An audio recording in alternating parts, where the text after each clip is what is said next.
북한 권력의 심장부에서 절대 일어나서는 안 될 일이 벌어지고 말았습니다.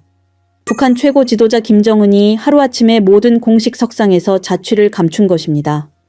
김정은의 일정은 아무리 작은 이유로도 취소된 적이 없었습니다. 그러던 어느 날 북한 당국은 갑자기 모든 일정을 중단시켰고 평양 전체에 백두산 7단계라는 극비 암호가 긴급 전파되기 시작했습니다. 북한의 최고 지도자가 갑자기 사망했거나 심각한 상태라는 소문이 급속히 퍼졌고 이 비밀을 목격한 간부들은 줄줄이 사라지기 시작했습니다. 도대체 북한 내부에서 무슨 일이 벌어지고 있는 걸까요? 김정은의 생사가 불분명한 이 혼란 속에서 북한 정권이 목숨을 걸고 숨기려 했던 끔찍한 진실을 탈북한 북한 외무성 고위 간부의 최초 증언으로 지금부터 낱낱이 공개합니다. 저는 외무성에서 15년간 근무한 고위 간부 최민준입니다. 김정은의 모든 외교 일정을 직접 관리하는 업무를 담당했죠. 그런 제가 지금 여러분께 털어놓는 이야기는 북한 권력의 핵심에서 목격한 충격적인 진실입니다. 그날은 평상시와 다를 바 없었어요. 오전 9시 김정은의 다음 주 중국 특사 면담 준비로 바쁜 하루를 시작했습니다. 그런데 오전 10시 30분 당중앙위원회로부터 긴급 전화가 걸려왔죠. 김정은 동지의 모든 일정을 즉시 취소하라는 지시였습니다. 15년간 이런 일은 한 번도 없었어요. 김정은의 일정은 절대 취소되지 않거든요. 감기라도 걸리면 주사를 맞고서라도 일정을 소화했습니다. 저는 당황해서 이유를 물어봤지만 지시만 따르면 된다는 차갑고 단호한 답변만 돌아왔죠. 오후 2시가 되자 더 기이한 일이 벌어졌습니다. 외무성 내부 무전망에서 백두산 7단계라는 암호가 계속 반복해서 들려왔어요. 저는 이 암호를 처음 들어봤습니다. 20년 넘게 근무하면서도 들어본 적 없는 극비 코드였죠. 무전망 전체가 이 암호로 도배되고 있었어요. 그 순간 소름이 돋았습니다. 뭔가 엄청난 일이 벌어지고 있다는 직감이 들었죠. 평양 시내 곳곳에서 갑자기 도로가 봉쇄되기 시작했어요. 시민들의 통행이 제한되고 군인들이 삼삼오오 모여 수군거리는 모습이 보였습니다. 저녁 7시쯤 사무실 창문을 통해 바깥을 내다봤는데 충격적인 광경을 목격했습니다. 방공부대 차량들이 불빛 하나 켜지 않은 채 어둠 속을 이동하고 있었어요. 완전 군사작전 모드였죠. 평시에는 절대 볼 수 없는 광경이었습니다. 밤 9시 외무성 건물 출입구에 특별 보안 검열대가 설치됐어요. 평소보다 3배나 많은 경비병들이 배치되고 모든 출입자를 철저히 검문했습니다. 저는 사무실에서 나갈 엄두도 내지 못했죠. 그날 밤 사무실에서 밤을 새웠어요. 다음 날 아침 새로운 지시가 내려왔습니다. 김정은 동지의 일정은 내부 검토 중이라는 모호한 표현이었어요. 내부 검토라니 도대체 무슨 일이 벌어진 걸까요? 저는 그 순간 확신했습니다. 김정은의 신변에 심각한 문제가 생겼다고 말이에요. 북한 권력의 최정점에서 뭔가 돌이킬 수 없는 일이 시작됐다는 불길한 예감이 온몸을 휩쌌습니다. 저는 아직 모르고 있었죠. 이것이 제 인생을 완전히 바꿔놓을 거대한 폭풍의 시작이라는 것을 말입니다. 그 불길한 예감은 현실이 되었습니다. 이틀 후 더욱 충격적인 일들이 연이어 터졌어요. 제 동료 리성철은 평소 말이 많은 사람이었습니다. 그날도 점심시간에 김정은의 건강 문제에 대해 농담을 했어요. 최근 김정은이 많이 살쪘다며 혈압이나 당뇨 걱정을 해야 하는 것 아니냐고 웃으면서 말했죠. 저는 그때 그런 말 함부로 하지 말라고 주의를 줬습니다. 다음 날 아침 리성철이 출근하지 않았어요. 처음에는 감기라도 걸린 줄 알았죠. 하지만 이틀이 지나고 사흘이 지나도 연락이 안 됐습니다. 아무도 리성철에 대해 입을 열지 않았어요. 마치 그 사람이 처음부터 없었던 것처럼 모든 사람이 침묵했습니다. 그 무렵 저는 우연히 충격적인 문서를 보게 됐어요. 외무성 의료과에서 올라온 내부 보고서였습니다. 겉표지에는 단순히 응급처치 보고서라고 적혀 있었죠. 하지만 내용을 보는 순간 온몸이 얼어붙었습니다. 자발성 심정지라는 단어가 보고서 첫 줄에 적혀 있었어요. 무의식 상태 지속, 자율호흡 정지 등의 의료 용어들이 빼곡히 나열돼 있었습니다. 보고 대상은 당 정치국이었고요. 그런데 보고서 하단에 제가 평생 잊을 수 없는 코드가 적혀 있었습니다. 비칠 일이라는 극비 의료 코드였어요. 손이 덜덜 떨렸습니다. 이 보고서가 누구에 관한 것인지 직감적으로 알 수 있었거든요. 김정은 말고 달리 누가 있겠어요. 당 정치국에 직접 보고되는 의료 응급 상황이라니 상상만 해도 끔찍했습니다. 며칠 후 저는 진료소 뒤편을 지나다가 김정은의 주치의팀이 심각한 표정으로 대화하는 것을 우연히 들었어요. 숨을 죽이고 귀를 기울였습니다. 주치의 한 명이 절망적인 목소리로 말했어요. 생명이 위독하다는 말, 회복 가능성이 희박하다는 말들이 들려왔습니다. 그 순간 다리에 힘이 빠졌어요. 김정은이 정말 위험한 상태라는 것이 확실해졌습니다. 저는 그 자리에서 한참을 서 있을 수밖에 없었어요. 머릿속이 하얗게 변했거든요. 그런데 더 무서운 일이 기다리고 있었습니다. 며칠 뒤 또 다른 동료 박영수도 갑자기 사라졌어요.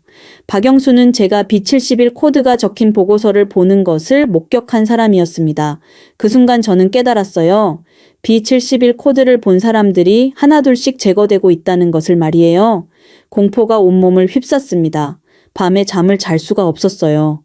언제 저도 리성철이나 박영수처럼 사라질지 모른다는 생각에 식은땀이 계속 났습니다. 사무실에서도 누군가 저를 지켜보고 있다는 느낌이 들었죠. 제가 다음 타겟이라는 확신이 들기 시작했습니다. 제 예감은 불행히도 맞아떨어졌습니다. 며칠 후 저는 제 운명을 확인하게 됐어요. 당중앙위원회 긴급 회의 준비를 위해 서류를 정리하던 중이었습니다. 평소처럼 회의 자료를 복사하고 있는데 한 장의 문서가 제 손에 들려왔어요.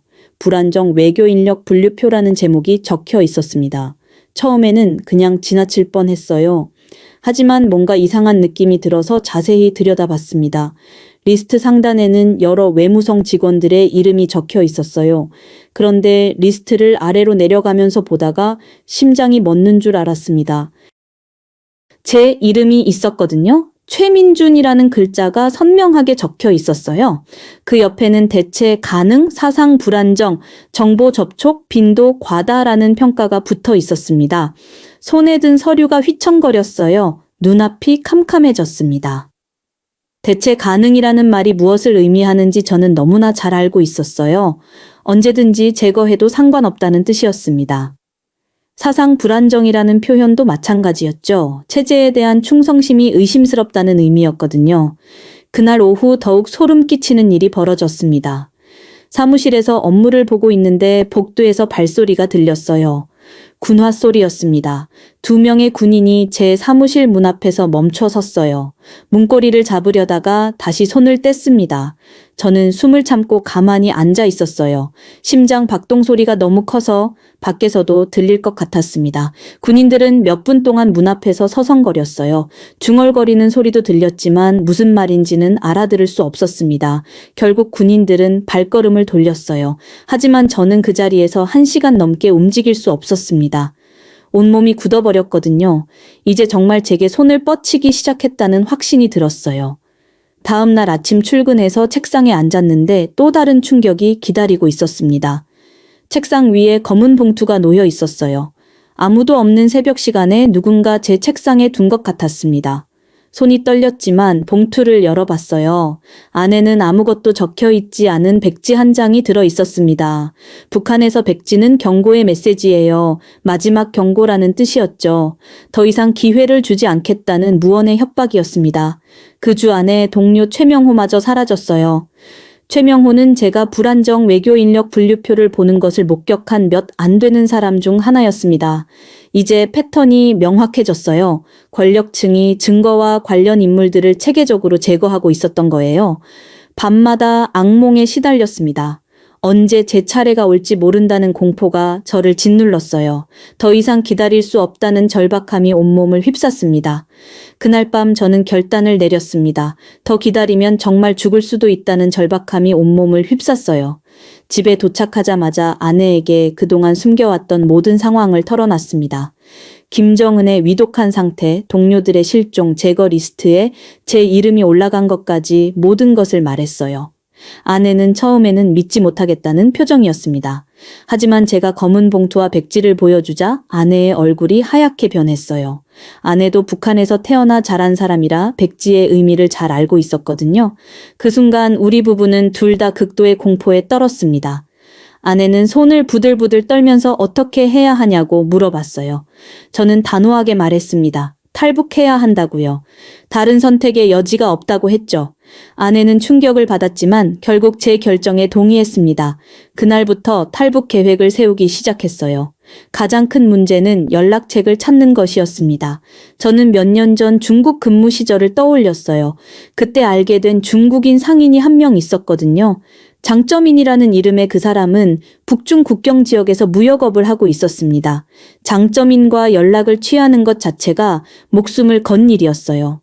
외무성에서는 모든 국제전화가 감청되거든요. 저는 며칠 동안 고민하다가 평양 시내 공중전화를 이용하기로 했습니다. 새벽 4시에 집을 나와서 시내 곳곳에 공중전화를 돌아다녔어요. 세 번째 시도에서 드디어 장점인과 통화할 수 있었습니다. 저는 암호를 사용해서 상황을 설명했어요. 장점인은 처음에는 놀란 듯 했지만 곧 이해했다는 반응을 보였습니다. 압록강을 통한 루트가 가능하다고 말해줬어요. 그 후 며칠 동안 저는 귀중품들을 조금씩 현금화했습니다. 아내의 금반지, 제 시계, 집안의 골동품들을 하나씩 팔아서 탈북 자금을 마련했어요. 한 번에 많은 것을 팔면 의심받을 수 있어서 조심스럽게 진행했습니다. 외무성에서는 평상시처럼 행동해야 했어요. 아무 일 없는 것처럼 업무를 보면서도 누군가 저를 지켜보고 있다는 느낌이 계속 들었습니다. 복도를 걸을 때마다 등 뒤에서 시선이 느껴졌어요. 점심시간에도 혼자 있기가 무서웠습니다. 일주일 후 장점인으로부터 최종 연락이 왔어요. 다음 주 화요일 새벽 2시에 압록강 건너편에서 만나자는 약속이었습니다. 장소는 신의주에서 북쪽으로 10km 떨어진 외진 강변이었어요. 그 순간부터 시간이 아주 천천히 흘러가는 것 같았습니다.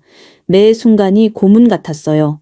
언제 체포될지 모른다는 불안감이 24시간 저를 괴롭혔습니다. 밤에는 잠을 잘 수 없었고 낮에는 집중할 수 없었어요. 탈북 당일까지 버틸 수 있을지 확신이 서지 않았습니다. 드디어 그 운명의 날이 왔습니다. 화요일 새벽 1시 30분 저와 아내는 평생 살아온 집을 나섰어요. 가방 하나에 최소한의 옷가지와 현금만 챙겼습니다. 너무 많은 짐을 들고 나가면 의심받을 수 있거든요. 아내는 온몸이 떨리고 있었어요. 저 역시 다리에 힘이 들어가지 않았습니다. 한 발짝 한 발짝 내디딜 때마다 마지막이 될 수도 있다는 생각이 들었어요. 압록강까지 가는 길에 검문소가 2곳 있었습니다. 첫 번째 검문소에서 경비병이 신분증을 확인했어요. 저는 미리 준비해둔 위조 출장 서류를 내밀었습니다. 중국 접경지역 시찰이라는 명목이었죠. 경비병은 서류를 꼼꼼히 살펴봤어요. 그 몇 분이 몇 시간처럼 느껴졌습니다. 심장이 터질 것 같았어요. 식은땀이 등줄기를 타고 흘러내렸습니다. 다행히 경비병은 서류를 돌려주며 통과시켜줬어요. 하지만 두 번째 검문소가 더 큰 시련이었습니다. 두 번째 검문소의 경비병은 더 까다로웠어요. 왜 새벽에 출장을 가느냐고 물어봤습니다.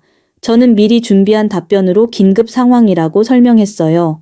경비병은 의심스러운 눈으로 저희를 바라봤지만 결국 통과시켜줬습니다.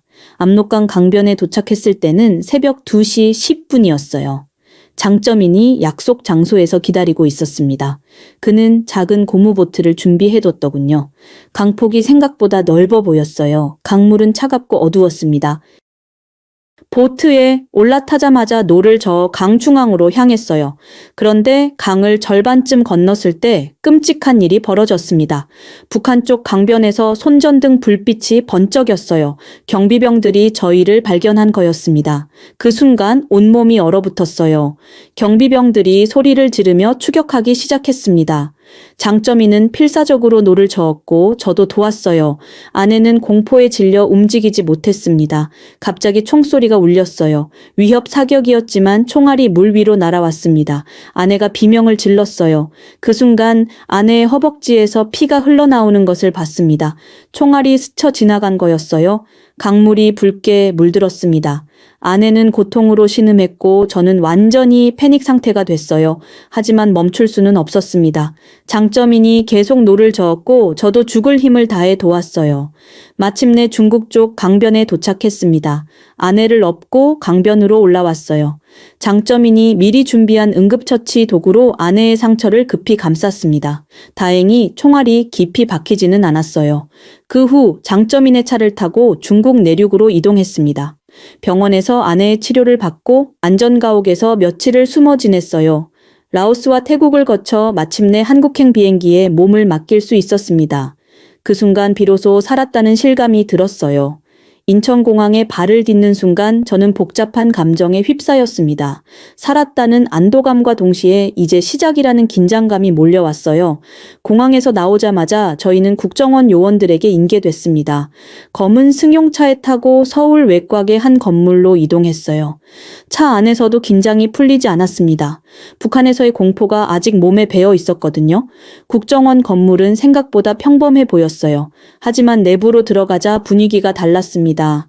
여러 층의 보안문을 통과해야 했고 모든 곳에 카메라가 설치돼 있었어요. 저는 한 개의 작은 조사실로 안내됐습니다.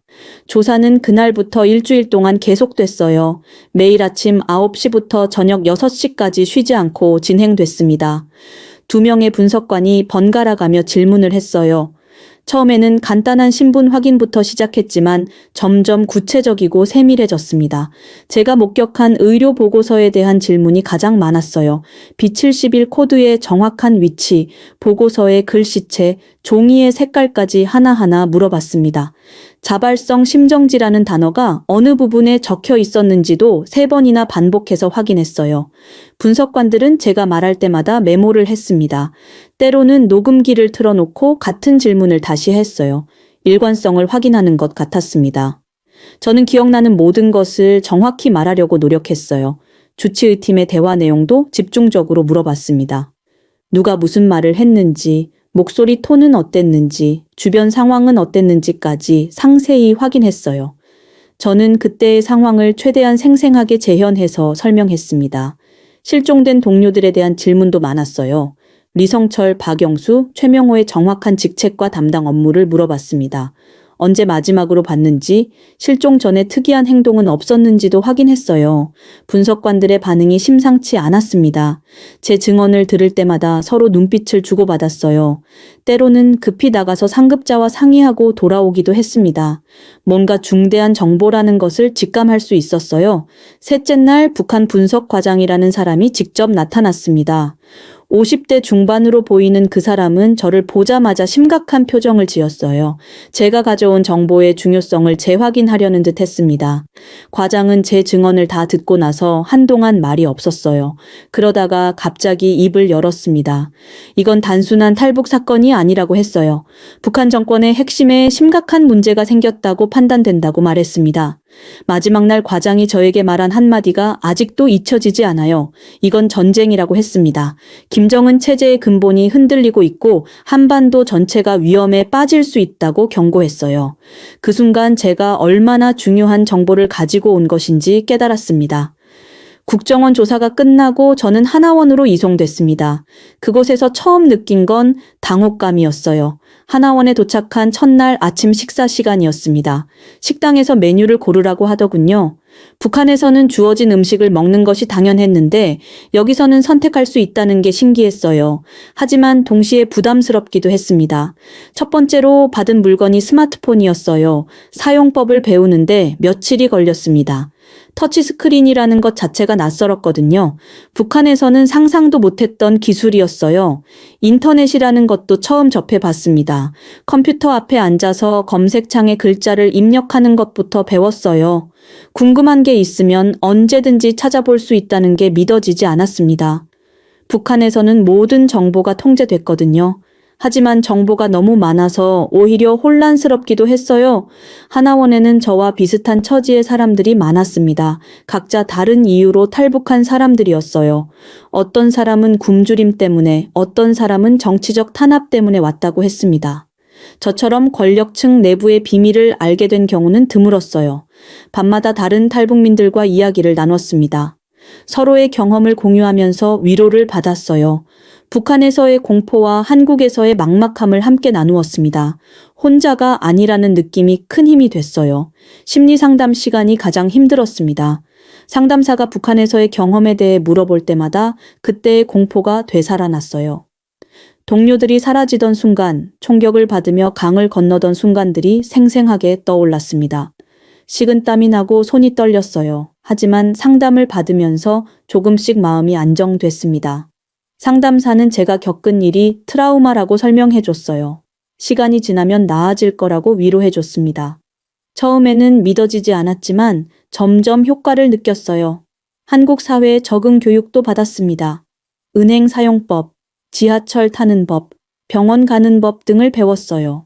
북한과는 완전히 다른 시스템이었습니다. 모든 것이 복잡하고 어려웠어요. 신분증 하나 만드는 것도 절차가 복잡했습니다. 가장 충격적인 건 자유라는 개념이었어요. 북한에서는 모든 것이 정해져 있었거든요. 어디서 살지, 무슨 일을 할지, 누구와 만날지까지 모두 결정돼 있었습니다. 하지만 한국에서는 모든 것을 스스로 선택해야 했어요. 자유가 주는 무게감이 생각보다 컸습니다. 선택할 수 있다는 것이 때로는 부담스럽기도 했어요. 잘못 선택하면 어떻게 될지 불안했거든요. 북한에서는 실패해도 개인의 책임이 아니었는데 여기서는 모든 결과를 스스로 져야 했습니다. 3개월간의 하나원 생활을 마치면서 저는 많은 것을 배웠어요. 한국 사회에서 살아가는 기본적인 방법들을 익혔습니다. 하지만 동시에 앞으로 해야 할 일들이 산더미 같다는 것도 깨달았어요. 진짜 도전은 이제부터 시작이라는 생각이 들었습니다. 하나원을 나와 서울에 정착하면서 저는 현실의 벽에 부딪혔습니다. 진짜 도전이 시작된 거였어요. 정부에서 지원해준 원룸에서 새로운 생활을 시작했습니다. 처음 며칠은 아무것도 할 수 없었어요. 문 밖으로 나가는 것조차 두려웠거든요. 북한에서의 감시와 추적에 대한 공포가 아직 남아 있었습니다. 첫 번째 큰 시련은 은행 업무였어요. 통장을 만들려고 갔는데 서류가 너무 복잡했습니다. 신분증명서, 거주지 확인서, 소득증명서 등 필요한 서류가 한가득이었어요. 북한에서는 이런 절차가 없었거든요. 은행 직원에게 여러 번 물어봐야 했습니다. 지하철 타는 것도 한참 걸렸어요. 교통카드 사용법부터 배워야 했습니다. 노선도를 보는 것도 어려웠어요. 처음 며칠은 길을 잃고 헤매기 일쑤였습니다. 사람들이 너무 빨리 걸어서 따라가기 힘들었어요. 그런 와중에 국정원에서 연락이 계속 왔습니다. 북한 분석에 협조해달라는 요청이었어요. 일주일에 2번씩 국정원에 가서 북한 상황에 대한 자문을 해야 했습니다. 제가 가진 정보가 그만큼 중요하다는 뜻이었죠. 국정원에서는 김정은 이후 북한의 권력 구조 변화를 물어봤어요. 누가 실권을 잡을 것인지, 권력 다툼이 일어날 가능성은 없는지 등을 분석했습니다. 저는 제가 아는 범위 내에서 최대한 정확한 정보를 제공했어요. 경제적 자립이 가장 큰 문제였습니다. 정부 지원금만으로는 생활하기 어려웠어요. 직업을 구해야 했는데 북한에서의 경력이 한국에서는 인정받기 어려웠습니다. 외무성 고위 간부였다고 해도 한국 기업에서는 쓸모없는 경력이었거든요. 직업교육권에 등록해서 새로운 기술을 배우기 시작했어요. 컴퓨터 활용, 한국어 회화, 사회 적응 과정 등을 수강했습니다. 50대 중반의 나이에 다시 학생이 된 기분이었어요. 젊은 사람들과 함께 공부하는 것이 부끄럽기도 했습니다. 한국 문화에 적응하는 것도 쉽지 않았어요. 말투부터 다르더군요. 북한에서는 존댓말이 더 격식적이었는데 한국에서는 좀 더 부드러웠습니다. 음식 문화도 달랐어요. 반찬 가짓수가 훨씬 많고 맛도 달랐습니다. 가장 힘든 건 외로움이었어요. 북한에서는 아는 사람들이 많았는데 한국에서는 아무도 없었습니다. 하나원에서 만난 사람들과 가끔 연락하기는 했지만 깊은 관계를 맺기는 어려웠어요. 각자 자신의 생활에 바빴거든요. 밤마다 북한에서의 기억들이 떠올랐습니다. 사라진 동료들, 김정은의 위독한 상태, 압록강에서의 총격 등이 악몽으로 나타났어요. 잠을 설치는 날이 많았습니다. 심리 상담을 계속 받아야 했어요. 몇 달이 지나면서 조금씩 적응하기 시작했습니다. 간단한 아르바이트부터 시작해서 경제활동에 참여했어요. 편의점에서 일하면서 한국 사람들과 접촉할 기회가 많아졌습니다. 처음에는 말이 통하지 않아 답답했지만 점점 나아졌어요. 새로운 환경에서 제 존재 의미를 찾아가는 과정이었습니다. 북한에서는 정해진 역할이 있었는데 한국에서는 스스로 만들어 가야 했어요. 자유롭지만 동시에 책임도 무거웠습니다. 하루하루가 새로운 도전의 연속이었어요. 하루하루 새로운 도전을 겪으면서 저는 점차 제 역할을 찾아가기 시작했습니다. 단순히 적응하는 것을 넘어서 더 큰 사명감을 느끼게 됐어요. 몇 달 후 국정원에서 특별한 제안을 받았습니다. 북한 고위 탈북자들과의 비공개 협력 네트워크에 참여해달라는 요청이었어요. 저와 비슷한 처지의 전직 고위 간부들이 모여서 북한 분석 작업을 하는 모임이었습니다. 첫 번째 모임에서 다른 탈북자들을 만났을 때 놀랐어요. 당 간부, 군 장성, 보위부 요원 등 북한 권력층에서 일했던 사람들이었습니다. 각자 다른 이유로 탈북했지만 모두 북한 체제의 어두운 면을 목격한 사람들이었어요. 이들과 함께 김정은 부재 상황에 대한 심층 분석을 시작했습니다. 제가 목격한 B71 코드와 의료 보고서가 결정적인 증거가 됐어요. 다른 참가자들도 각자 알고 있던 정보를 공유했습니다. 퍼즐 조각들이 하나씩 맞춰지기 시작했어요. 분석 결과 북한 내부의 권력 공백이 생각보다 심각하다는 결론에 도달했습니다. 김정은이 장기간 의식불명 상태에 있을 가능성이 높았어요. 김여정과 최룡해 등이 임시로 권력을 분담하고 있지만 불안정한 상황이었습니다. 이런 정보들은 국정원을 통해 청와대와 국방부에 보고됐어요. 한반도 안보 상황 판단에 중요한 자료가 됐습니다. 저는 제가 가져온 정보가 국가 차원에서 활용되고 있다는 사실에 큰 보람을 느꼈어요. 국제사회와의 협력 방안도 논의했습니다. 미국 CIA, 일본 공안조사청 등과 정보를 공유하는 작업에도 참여했어요. 북한의 실상을 국제사회에 알리는 것이 평화를 위해 중요하다고 생각했습니다. 한편으로는 통일 대비 전략 수립에도 기여하게 됐어요. 북한 체제가 급변할 경우를 대비한 시나리오 작성에 참여했습니다. 북한 주민들의 혼란을 최소화하고 평화적 통합을 이루기 위한 방안들을 검토했어요. 언론과의 인터뷰도 여러 차례 진행했습니다. 물론 신원은 철저히 보호한 상태에서였어요. 북한의 현실을 한국 국민들에게 알리는 것이 중요하다고 생각했습니다. 김정은 신화가 얼마나 허구적인지 증언했어요. 대학교에서 강연 요청도 들어왔습니다. 북한학과 학생들에게 북한의 실상을 설명하는 자리였어요. 젊은 세대가 북한을 제대로 이해하는 것이 통일 시대를 준비하는 데 필요하다고 느꼈습니다. 가장 의미 있었던 일은 탈북민 지원 활동에 참여한 것이었어요. 새로 들어오는 탈북민들에게 적응 과정에서의 조언을 해주는 역할이었습니다. 제가 겪었던 어려움들을 바탕으로 실질적인 도움을 줄 수 있었어요. 시간이 지나면서 저는 새로운 정체성을 찾아갔습니다. 더 이상 북한의 최민준이 아니라 자유민주주의 사회의 일원으로서 살아가고 있었어요. 과거의 아픈 기억들도 의미 있는 경험으로 승화시킬 수 있었습니다. 지금도 저는 북한의 변화를 주의 깊게 지켜보고 있어요. 언젠가 북한 주민들도 자유를 맛볼 수 있는 날이 오기를 간절히 바랍니다. 평화적이고 안정적인 통일이 이루어질 수 있도록 제가 할 수 있는 모든 노력을 다하겠다고 다짐하고 있습니다.